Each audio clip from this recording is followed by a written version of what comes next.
আমি মাঠে বসে ভিডিও করছিলাম। হঠাৎ করে খেয়াল করলাম একটা শিয়াল গালে করে কিছু একটা নিয়ে যাচ্ছে। আমি আর আমার মেয়ে তাহিয়া দূর থেকে দেখছিলাম। আমার মেয়ে বলছিল, আব্বু শিয়ালটা কি নিয়ে যাচ্ছে? আমি বললাম, আমি তো জানি না, চলো দেখি কি করে।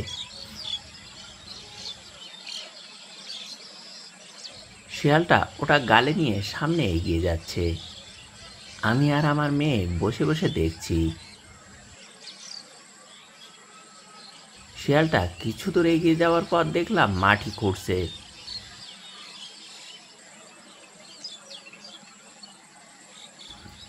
কিছুটা মাটি খোঁড়ার পর তার গালে থাকা জিনিসটা লুকিয়ে রাখছে। মাটির গর্তে ওটা রেখে আবার মাটি চাপা দিচ্ছে, যাতে অন্য শিয়ালরা বুঝতে না পারে। শিয়ালটা মাটি চাপা দেওয়ার পর আবার কিন্তু গর্তটা খুঁড়ছে।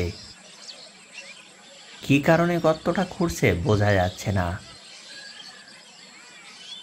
শিয়ালটা হয়তো নিশ্চিত হচ্ছে আসলে এই জিনিসটা মাটির নিচে লুকানো হয়েছে কিনা, না হলে কিন্তু অন্যরা বুঝতে পারবে। শিয়ালটা মাটি চাপা দেওয়ার পর চারিদিকে তাকিয়ে অন্যদিকে চলে গেল। আমার মেয়ে বলল, শিয়ালটা গর্তে কি লুকিয়েছে দেখব।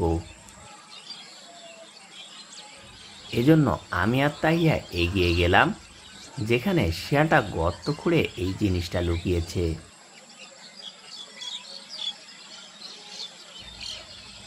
কিছু দূর এগিয়ে যাওয়ার পর যেখানে গর্ত করেছে ওখানে চলে আসলাম।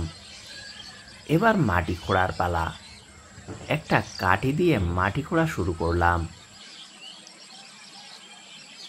কিছুক্ষণ মাটি খোঁড়ার পর কিছু একটা বেরিয়ে আসলো। এটা কি হতে পারে? এটা মনে হচ্ছে একটা চামড়া। এটা গরু বা ছাগলের চামড়া হতে পারে। দেখো ওদের খাবার, খাবার দেখেছো? কি? এটা চামড়া, এটাই জানমা। গরুর চামড়া।